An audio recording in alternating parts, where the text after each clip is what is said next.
Hi, Book 2, welcome to Jackie's Literary Corner. I am Jackie, and it is time for an update.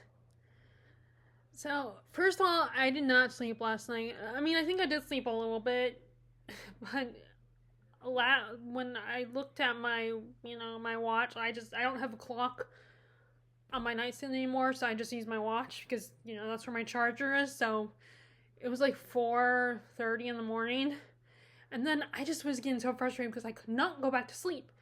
And on top of that, I have bug bites on my feet because my feet are always attacked during the summertime by all the bugs and the gnats and the mosquitoes and all that, which is not pleasant. And so, I used cortisone cream, and then I decided to use, what's that other stuff? I just thought of it, now I can't think of it. The Gold Bond. I use Gold Bond, which I, was wondering if that might be, do something different and make me would feel a little bit better, because I think it has something in it that, is cooling in a bug bite or whatever itchies you have. So there was that, and then for some reason I just couldn't sleep. I even tried reading Blackwater on my Kindle, and I did get to part 6, but even after that I couldn't go back to sleep. So that was not fun. But the one good thing is that because I ended up just giving up and getting up at 5:30 in the morning, it meant that I took my walk at 6. So at 6 a.m. So it meant I got that done earlier. Plus, less random car, and plus there was no random cars, because even at 7 there can be a little bit of activity. So that was, so it was kind of nice to get that done early, and it felt like I had more time, and even more time than usual. Which I know during, autumn and winter time, I'm not going to be able to do that, because at 6 is going to be still very dark. So unfortunately, if I stuck with that and woke up at 6 instead, then it would only be for spring and summertime. But I don't know. We will see. I mean, it depends on when I go to bed. But it was kind of nice getting up at 6. But anyway, so other than that frustrating experience, I feel pretty good about my reading. I kind of updated you guys earlier on. I did a video, of how my projects are going this first half, how my projects went this first half of the year. And the one that I feel like I made the most progress on is my I should say specifically my Filipino literature project, because I haven't read any Japanese literature, because that was the next Asian country I was gonna read from, and I haven't. I've attempted, I've read a little bit of Shogun, but I haven't picked up anything since. So I just finished my last Filipino book for at least this first half of the year, which is Ilustrado, which is a story about a writer who his mentor had died, and it's debated if he's not sure if his mentor committed suicide or not. And he's writing his biography, so he's trying to interview all the people that are still alive in his mentor's life. And our narrator, Miguel, and his mentor, Crispin Salvador, have some similarities. They both had daughters that they abandoned. They both are writers, obviously, authors. And they both have written some, are writing controversial stuff about their home country. And Miguel is really getting a lot of understanding of who Salvador was and what other people thought of him. Not every Filipino was proud of what he wrote about them. And Miguel, who was him and his siblings were raised by his grandparents who were politicians. In fact, they wanted Miguel to be a politician instead of a writer. And they, like Salvador, they did not like what he wrote, what he was writing about the Philippines. And we get a flashback of him because what Miguel Jaduku, what he did was Miguel, the real person, the real author. What he did was he goes back and forth between the past of Salvador and the past of the author and of Miguel, and we learn that his grandparent he kind of had a falling out with his grandfather because his grandfather was pressuring him to become a politician, and that's not what he wanted. And like I said, they did not like what he wrote, as Salvador experienced from people learned as well. Like as Salvador experienced as well, that people weren't happy with what he wrote, and they were like, his grandmother was like, why don't you write happy things? Why don't you write nice things about the Philippines? And it caused some friction between him and his grandparents. And I think both him and Salvador wanted to write about the real Philippines, what they really thought. They wanted to just be brutally honest and really tell the world about the Philippines. And the book kind of talks about how Filipino authors, you have to decide, are you writing for the non-Filipinos or are you writing for Filipino audience? Like, it's very different on how you write, depending on who the audience is. If it's the Filipinos or non-Filipinos. So I thought that was interesting. There was a lot of, this book had a lot of stuff and I found very intriguing. A lot of,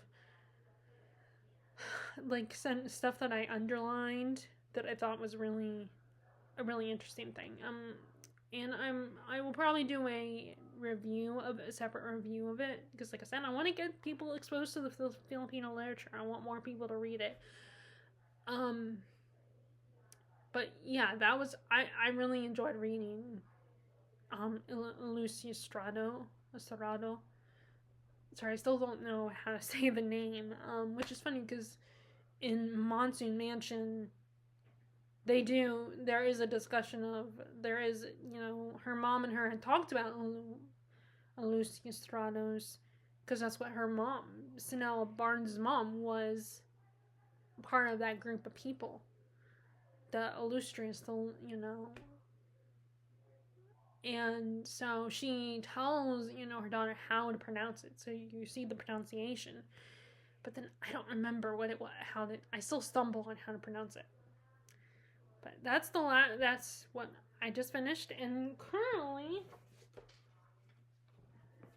I'm finally back to reading Ship of Magic, which hopefully is motivating me to, because I'm hoping to go to Books A Million today, because my dad offered when he is golfing early this morning, and he said when he got home in the afternoon, we could do what I wanted, so I was going to ask him about going to Books A Million, and I want to pick up Assassin's Apprentice, because I had a mass market copy of it way back when, and then, like I said, I've gone away from, moved on from mass markets. I don't love them as much anymore.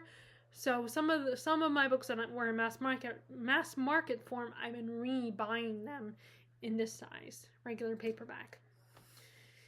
And I've been meaning to rebuy the Farseer trilogy and reread it. I've said this before, that I feel like sometimes when I will read I will read fantasy that's popular, that sounds like I would find it interesting, that I would like it, and I read it, and I've heard so much about it, that I kind of rush it. Like, I don't take my time with it. And then, I move on to the next fantasy book. Now, when I say popular, I don't mean like I automatically read. I don't mean that I'm always jumping on the bandwagon and reading the popular books.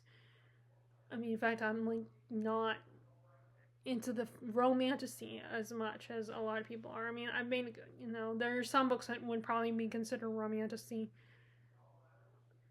like Twilight or Sarah J. Maas's work that I've enjoyed, but that was way back. That was a long time ago. So, but I mean the ones that the fantasy books that are popular and the people amongst the people that I watch, like Elliot Brooks or Daniel Green or Jay from Capture the Words, some of those people.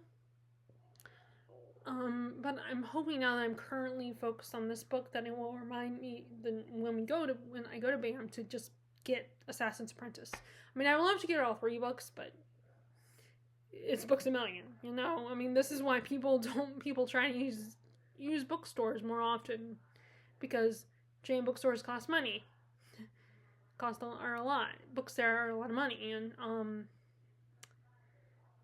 but anyway, so let's see where I am in this one. I am on the part that is winter in the story.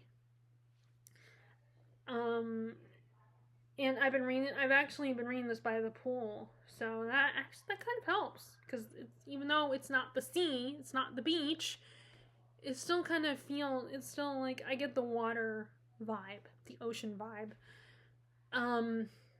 But in case you don't know what this is the second trilogy in Robin Hobb's Farseer series. I mean, not Farseer. Farseer is the first trilogy. In the Realm of the Elderlings, that's what the whole thing is called. This is the second trilogy in that. The first one is the Farseer trilogy, starting with Assassin's Apprentice. In this one, we are on this port or island where these families, trader families, they will have these live ships, and whenever the members of the family die, their souls will possess the ships, these live ships, and will give life to the live ships. And it's 3 members of the family have to die. So the family patriarch of the Vestrit family has just died, and his daughter was kind of raised on the ship life and the trading life, and is a tomboy, basically wants to, she's assuming that she's going to be the captain, she's going to inherit the ship. But her mom wants her to be like a lady, grow up to be a lady, wear dresses, find a husband, make babies, live the life how a woman is supposed to live. And what ends up happening is her brother-in-law, Kyle, who's married to Kefria, the sister, Althea, the other daughter, he is able to convince the family to give him the ship and make him the captain. And he is not a Vestrit, he's not a trader, he doesn't appreciate this, he doesn't have a bond with the ship. And in fact, he even has a son, Wintro, who was given to the priesthood. He wants to bring him onto the ship because he wants Wintro to be a man, to be macho, be a man, be a sailor and all that. So he's killing 2 birds with one stone. He's making his son a man, and he also has a person who has the direct blood to, be on the ship, because you can't just have anyone on that ship. You have to have the Vestrit blood to give Vivacia life and to connect with her. That's what the ship's called. Meanwhile, there is a pirate out there, Kenneth, who he wants to capture a live ship and become the pirate king. But most of the pirates are not too happy with this. They don't want a pirate king, but he's able to get some people to join his side, and with, bribing him and manipulating them to think he's trying to free slaves and help people out. And I'm assuming that him at some point, either in this book or in the second book, Kenneth and Althea are going to cross paths. But right now I'm at the point where Althea has run away from home. She has escaped on a different kind of ship, not a trader ship, but another ship. I don't know what kind. I don't know if it's like a smuggler or one of those types of ships. Disguised as a boy, and one of her father's former sailors is also on the same ship with her. So he's kind of watching out for her and wants to make sure that no one finds out that she's a girl, and he's worried that she's not going to be careful enough. So she's having a bit of a hard time because she's starting to realize that maybe her brother-in-law had a small bit of a point, that she was not really, she was just playing sailor and she doesn't really have what it takes. She's having a lot of self-doubt. But I think the person who's having the hardest time right now is Wintro, because everyone, the whole crew, especially his father and Torg, the first mate, are giving this kid a lot of shit because he's not man enough for them. He doesn't have anger, because remember, he was part of the priesthood, so he tries a less angry, a more peaceful approach. He wants to forgive people. He doesn't want to automatically get angry and use violence against people. And he's still trying to maintain that, but he's struggling because they're constantly bullying him. He's constantly being pushed and forced to do dangerous things by Torg to be a true sailor, because they think he's not man enough, because he's not violent enough. And then on top of that, his one ally other than Vivacia and him do become friends, friends. But he takes out a lot of his anger because he doesn't want to be there. He wants to go back home on land. So he kind of takes out his anger on her sometimes, but he does apologize. He feels guilty about that. And so, his one, other than her, his one ally is Mild, this young sailor who's only a few years older than him and used to be the cabin boy before Wintro was brought on. He is his only ally. He's the one who's trying to give him advice and be like, you gotta be tough. You gotta stand up for yourself and punch Torg. Show Torg you mean business and you're not afraid of him. And Wintro doesn't want to stoop to that level. He's trying really hard not to stoop to that level. The problem is it's so hard not stoop to that level because you're surrounded by all these overly macho sailors who are all like, violence, and you're not a man unless you can punch someone, you can hit someone. And he's his one friend. He's the only one who tolerates him, because his father is just as much of a Kyle is just as much of a bully to his own son as Torg is. And Miles like, he's not your dad, he's your captain. There's no, which in this case, I know, like in these kinds of situations, it wouldn't be fair for him to, favor him, but he never favors Wintro. He didn't even favor him when Wintro was not on the ship, because he was like, he's pathetic, he's a wimp, he has to be a man, he's not a man, because you sent him to the priesthood, you made him soft. So he wasn't even a father to him to begin with. And then, so then at one point, with the exception of Torg, who still likes to pick on him, especially because he knows that Winter is smarter than him, the crew kind of starts to be like, okay, you're cool, you're not that, but we like you.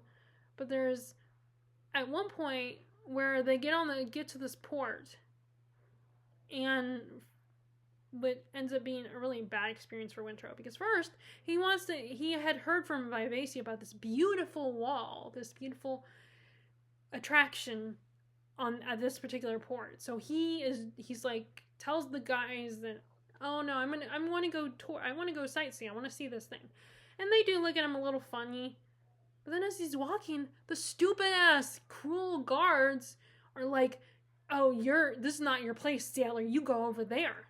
This is where they just assume that he wants to ogle women and that he's scum because he's a sailor. And they rough him up, and they are so and he does get to see this wall. I think it was a wall. He does get to see this beautiful sight, and for a while he gets to look at it, but then the guards are like, did you not hear us? You can't see us. You're not going to ogle, we don't trust you. And they basically rough him up and drag him away when he's just trying to appreciate this beautiful sight. And in that moment, I was almost tempted to want him to put aside his peaceful tendencies and beat the shit out of these guards. I mean, I know he doesn't want to stoop to that level, but it is very hard in moments like that where you're not tempted to want him to stoop to that level. Those guards were just heartless monsters, and I just couldn't stand them. And then So later, some of the crew members, one of the crew designed there's an attraction of wrestling a bear, and you can place bets.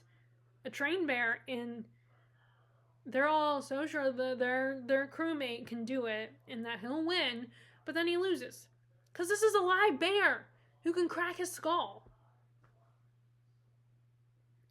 And so, and Wintrow realizes that, oh, I bet this is rigged. There was no way you're gonna win. And he figured, oh, these guys will just drop it. But of course, no. They're like, no, we want our money back because you had it rigged. You cheated. So they're all like, we want our, they're like, basically, the guy says, the bear trainer's like, okay, well, then one of you guys will try again. And this will prove that it's not rigged, and if your guy wins, then I'll give you back all your money. And Tor, being the heartless jerk he is like, oh, Wintrow will do it. Let him prove his worth. They're like pushing him to do this, and he's like, hell no, I'm not stupid. I'm not gonna wrestle this trained wild animal that can rip out my throat and crush my skull and instantly kill me. He refused to do it, and which I don't blame him. Wrestling this bear is insane. Well, Mild, who's already on some kind of drug, I don't remember what the drug is called. He's already drugged up, and of course, if he gets on the ship while drugged, if Kyle notices, he's gonna get in trouble. But, Wintrow's like, of course, the times, there's no point. He's not gonna listen to me. Either way. And they already don't like me. So, I'm not gonna be the party pooper. Well, Mild is all cocky and on a bit of a drugged up state, all high and mighty, and is like, okay, well, if he's gonna chicken out, I'm gonna do it. And Wintrow's like, no, don't do it, you dummy. You could get killed, and he's begging him not to do it, but then Tor keeps goading the other, and they're like, do it. You prove you're not a coward. Which I just want to smack him. I want to punch him punch him where it would hurt the most. Or break his arm or something. And then Mild does it because he's a dumbass. And of course, he almost gets killed. He almost gets his head crushed. And of course, the assholes blame Wintrow for this. They're bullies to him once again. And I just was like, how is this his fault? Mild has a mind of his own. He's the dumbass. Wintrow, why is this put on his shoulders? Just because he was the smart one and didn't want to wrestle the bear to prove how brave he was. Those chapters with Wintrow are so hard to read because they just get so angry at the way he's treated. And his dad, this man who supposedly is his father, doesn't do anything about it. Because he doesn't think his son is manly enough. Which I gotta say, I feel bad for, males, because there's so much pressure on you guys to, be macho, to prove you're a man. And sometimes the things you do are, sometimes to prove your worth, you have to do stupid things. And it just aggravates me the way he's, the way Wintrow has to prove himself. And then there's, of course, Wintrow's sister. Oh my god, I want to smack her. She was such a brat. She's such a brat right now. She wants to go. So, reminder, Captain Vestra just died a few weeks ago. They're still mourning his death. And, little spoiled little princess that Malta, the daughter, is, Kyle and Kefria's daughter is, she's all like, I want to dress like a woman. And I don't remember how old she is. Like, she's a teenager. I don't know how old she's supposed to be, though. But her mom is like, you're not ready. You're still young. You're still a child. And she, of course, goes to daddy and is like, Mommy won't let me. I'm ready to be a woman. I don't want to be stuck and be like you and waste away and all that, and be an old lady, an old woman wasting away, and it's just, she is so, like, and of course, she's daddy's little girl, and he gives in and gives her money to buy a beautiful dress, and she puts on makeup, and her mom is like, makes a deal with her, is like, alright, fine, I'll I'll let you get dance lessons and you can find a dress, but it all depends on if your grandmother wants to go. And she doesn't, because she's still mourning. Her husband just died weeks ago, and she's still mourning his death. And and this girl decides to sneak out, get her, buy a womanly dress, put on makeup. And like I said, I don't know how old I don't remember how old she's supposed to be, but according to her mother, her mother's like she's still too young. And some gets early teens. And she goes because her friend claimed that she was gonna dress like a woman, go wear a beautiful gown and all that, and go to the harvest ball, because that's where Malta wants to go, this harvest ball. And like, she sneaks out to go, and then it turns out when she meets her friend, I mean, she looks like she's impressed. People are impressed, the people that do see her. But it turns out her friend didn't get to. She was a lying little brat. She was a lying little bitch. And then her mom didn't let her. She just lied to sound impressive in front of Malta. And so, and of course, a friend and a quote unquote friend of her family sees her and realizes and knows, oh, I gotta get this little girl, this young lady out of here, because she's dressed like a trollop, basically. And oh my god, I just want to, but the way Malta acts, I just want to smack her. She does not get it. She's such a spoiled brat. I mean, she has the nerve to whine about the fact that her family is still grieving the loss of the head of the family. And she's like, oh, it's been so boring and lonely. I've been stuck in the house all day. And it's like, shouldn't you be mourning your grandfather? Your grandfather who probably loved you and probably spoiled you with gifts, just died, and you have the nerve to pitch a hissy fit because you're bored and you want fun. But I want to smack her, and I feel bad for saying this. I shouldn't say this because I don't want any woman to experience like anything terrible. But Malta needs a little wake up call. Something to, like, not something too traumatic. Like, I don't want her damaged or hurt, but just enough to get her to wake up and realize, welcome to do you want to be a woman? Guess what happens when you become a woman? And of course, this is kind of a medieval type world, so I'm sure you can imagine what type of things can happen once if a young girl decides to come out before she's ready. But oh my god, I just want to smack her. I hate that. This girl drove me nuts. But anyway, so yeah, that's where I am. I'm getting ready to read I'm almost on the part. Let me see if I'm there yet. Yeah, I'm not there yet. I'm almost on the chapter that's winter. It's winter related. But yeah, I hate when people ask me. So one of the days we were at the pool, someone asked me what this was about. Everyone always, as soon as they see I'm reading a book, they always are curious about. I don't ask people. I mean, I might look at the book, I'll glance at the book, but I won't, unless I recognize the book, I'm not going to ask. I don't ask people. I mean, I might be tempted to, but I never do. Because to me, it's annoying. Because if you're reading, you don't want to be interrupted. And you're going in a flow of reading, and so, like, and then on getting caught on the cuff, like, having to explain what the plot is. In fantasy, it's a little hard. Like, other genres a little bit easier. Like, certain genres are easier to explain the plot because the plots are a little bit more simple. Like, I think a romance plot is often a very simple plot. Not always, of course, but often, if, like, I feel like romance plots are very simple. Even historical plots are a little, because there's not a lot. There's, like, not a lot of details. There might be, like, some kind of drama of, like, a family member is very sick and they're taking care of them, or, like, some historical event is going on, or, political drama is going on or something. Like, Middlemarch, the Reform Bill, is part of that plot. So, but oftentimes there's other the plots are very, like, second chance romance, or, friends to lovers, or, like, hate to love. And I feel like there's a lot of that going on where people just put things down to a trope. But,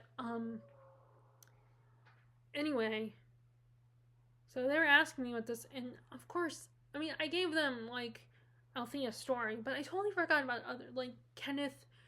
I did not even cover the Kenneth plot.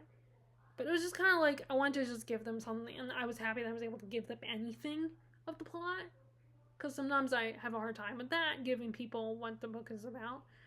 Giving them a plot of some kind. And at least the wife was a little bit more like, a little bit more like, oh, don't ask her that, it's, just it's a ship book, it's a pirate book or whatever, so that kind of helped. But then that also motivated me to, okay, I want to actually give them something.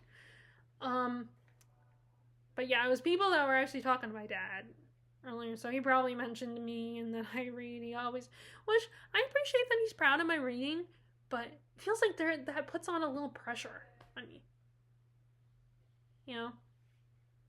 And I don't want reading to become this big, like, oh my god, she's a reader. Like it's so unfathomable that people still read books. I mean, I know it kind of is in the sense that a lot of people are,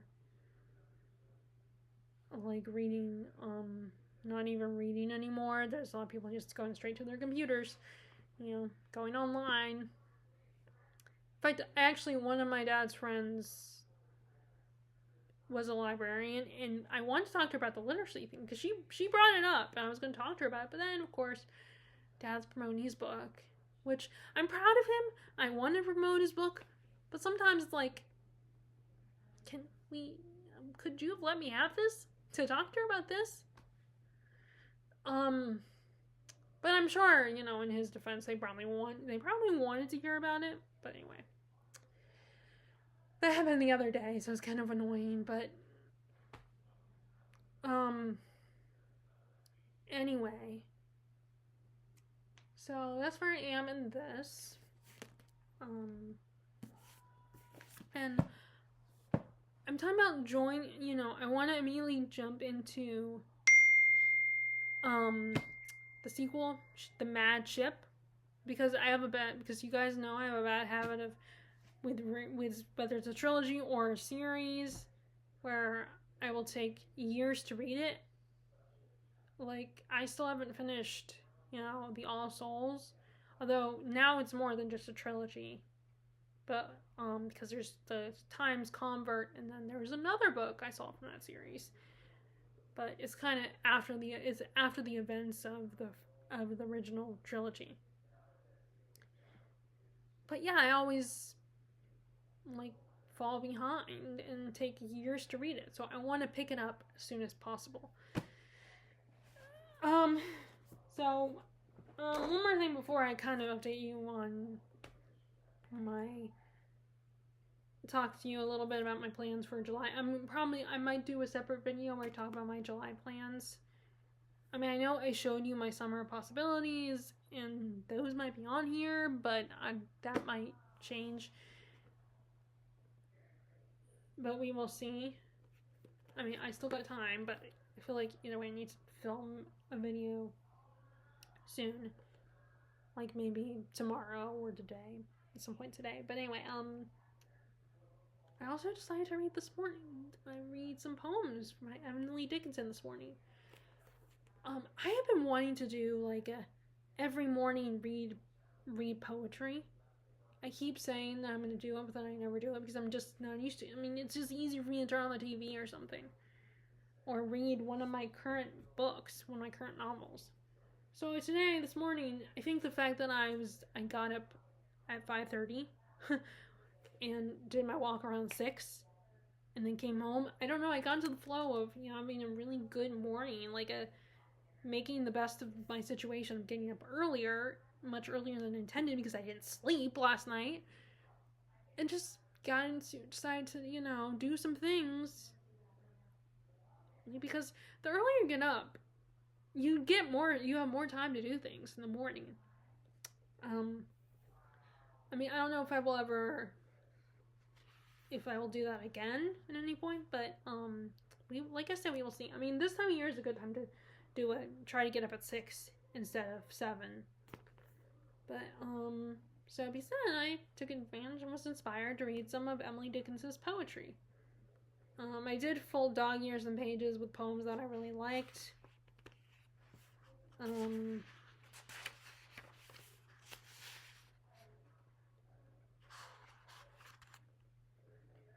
Like, this is kind of, fits what I'm doing.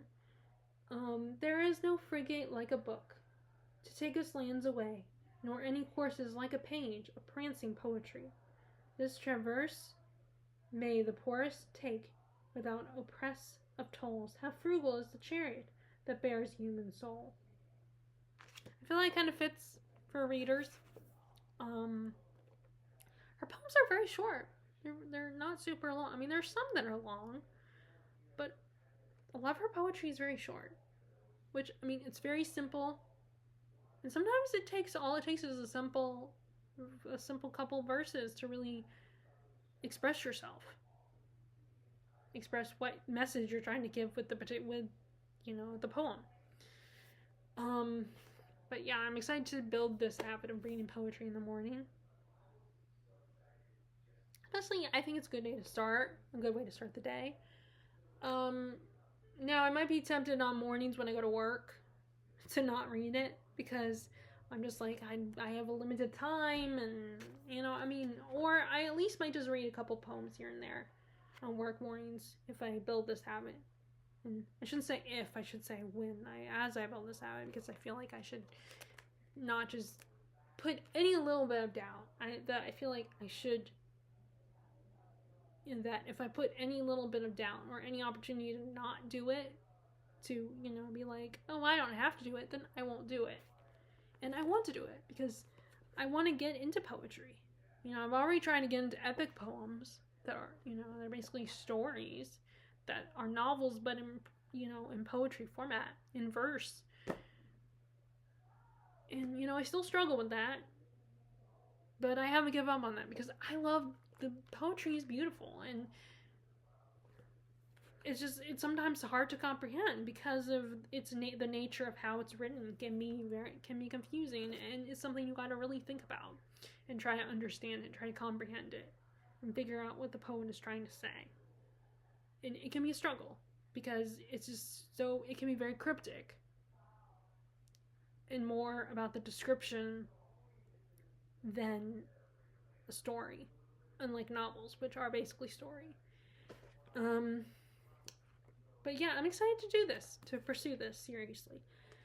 Plus, my sister has bought me some poetry books, so I need to read them.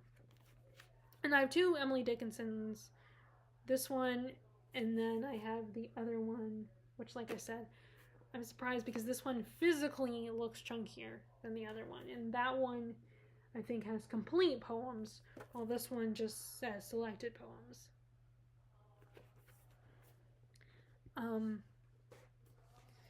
So as far as July goes, so it is Jane Austen July, and I do want to participate in that. But then there are a lot of other types of books I want to read. Like I said, I want to read The Mad Ship once I finish this one. I mean, this one might go into, the Ship of Magic might go into July. Now the first week in July, my nephews and niece are coming for golf camp, so I mean, I'll have time during the day to read a little bit. But we will see what will happen on that first week. And there's all these other books, like a bunch of, I was commenting on one of Brooks's videos where I said all these fantasy books I wanted to read because she's a fantasy channel. I feel like when I watch certain channels, I feel like I gotta mention, there's certain books I want to read that I feel like I can mention on those channels, and because they're this kind of channel, like a fantasy channel, then I'll mention my fantasy books I want to read. If it's like a channel where they focus a lot on classics, then I'll mention all the classic books I want to read. If it's a channel that has not just fantasy but horror books, I'll mention all the horror books I want to read. Like there's certain channels I watch that where they, they read certain genres. So I'm like, so the books from those genres that I want to read, I will comment and mention those are books that I currently want to read. But it won't be everything I want to read because I don't just want to read certain, horror or historical, or fantasy. I want to read all those genres. That's another one, like a historical. If I'm watching a historical, a booktuber that reads a lot of historical books, like Shelley Swearigan, then I will mention the historical books I want to read. But yeah, it's funny. And then the other thing I noticed is that certain channels inspire me to read certain types of books. Which is can be a little bit stressful because if it's not the type of book I'm currently reading, then I'm like, all of a sudden I want to read books that remind me of that booktuber and their taste. A book that, that I want to read, that I do want to read, but I just haven't got to yet. And I'm like, they remind me of that book. And I'm like, oh, I want to read that now, but I got to finish this one because I don't like, I tried, especially if it's like, Ilustrado was not that long of a book. It was just a little slow. And I was working a lot this past week, so I didn't have a lot of days off to read. I had, I get off at 4 or 5, so I do have plenty of hours, but then, we wanted to go to the pool. And I wasn't sure if I wanted to bring that one to the pool. I kind of wanted to bring, Ship of Magic to the pool because water and everything. But I felt like I want to finish this book. And I'm really, and I do like it. It's just sometimes they're, but then I was watching like certain channels like that. I'm like, oh, that's right. I want to read that book too. And that's a book that reminds me of them and their channel. So, and I don't like, and I try to finish my books I'm currently reading. And it's like, unless it's a super long one, like I haven't picked up, the Iliad or Dodo lately because those are long books. But yeah, it's kind of, it can be a little stressful because all of a sudden that booktuber will inspire me to read certain, something that is not what I'm currently reading. But anyway, so yeah, I don't know what I'm gonna do about Jane Austen in July because I still want to participate in it. But then there are other books that I want to read as well that aren't Jane Austen related. I do have her Juvenilia, which I showed it to you in my classics book haul, and I might do a reread of Northanger Abbey, and then I mean to reread the other Bed and Sister as well. And actually, I've been meaning to reread Mansfield Park as well. I was gonna read earlier this year, but then there were other books I wanted to read, so I was like, oh, I don't want to save it for Jane Austen July, but then that's what ended up happening. I haven't read it yet. But I do want to read it now for Jane Austen July. Like I said, along with her Juvenilia. Like I said, I still don't have Lady Susan yet, but I will get it at some point. At some point, I'll be able to read it for Jane Austen July. I am gonna, once I am gonna be able to watch some adaptations based on her books that are on Amazon Prime. And I'm currently watching Middlemarch on there. I'm almost done with that. I'm on the last 2 episodes of that miniseries. And I always want to buy it though. Get the put it on my wish list for something I eventually want to get. But and watching it now, all of a sudden I want to reread the book. And also that's what happened with War and Peace. Which is why I was hoping for that. Watching that, an adaptation of it would inspire me to pick it up again. And I will. It's just a dense book, and it's not a book that I can bring with me everywhere. Like, I probably will never bring any of those cloth bounds with me to the pool. But anyway, imagine me bringing War and Peace to the pool. Not just because it's a cloth bound, but imagine someone seeing me reading War and Peace at the pool. Maybe I would bring it if I didn't have just the cloth bound. If I had a paperback, I might bring it with me. But imagine people would definitely comment on me reading that one. If I brought that one to the pool, I feel like people would, because that's not pool reading. That's not a book that you read in the pool. But I would be prone to be one of those people who brings a classic book to the pool. In fact, when I'm done with Ship of Magic, that's another one I want to read. Moby Dick. That's definitely feels like a summer book because, you know, the ocean and about hunting a whale. But so I don't know what I'll read. I mean, I might do a TBR video, even though, you know, I've already done that Summer Pile Possibilities. We will see, but I keep wanting to be tempted. I keep being tempted to do TBRs, but then I'm like, I don't like doing TBRs because then I become over ambitious with them. And it's a long list of books. And I don't know, I just don't like having a set of books to read, like having a set of books that I'm going to read like in advance, because then it feels like there's it's a little bit of pressure on me to read these books, and then they're not the books I end up later on wanting to read. So we will see. What I might do is just show you the ones I'm going to read that first week or first couple weeks. I don't know. Anyway, so that is my reading update for this year, and I'm already feeling the tire. I'm finally feeling tired, which is really annoying because I was not tired before. You know, I can sleep, and now all of a sudden it's hit me. And I've had to, you know, I had finished up my drink I got from Starbucks yesterday before I left for work. And then I made a cup of coffee this morning, and it's, you know, of course it's not working, and the tiredness is just hitting me as I'm filming this. Which is really annoying because it's like, now I'm tired, now I'm ready to go to sleep. But anyway, I hope your reading is going well. And I guess I will talk to you all later, right?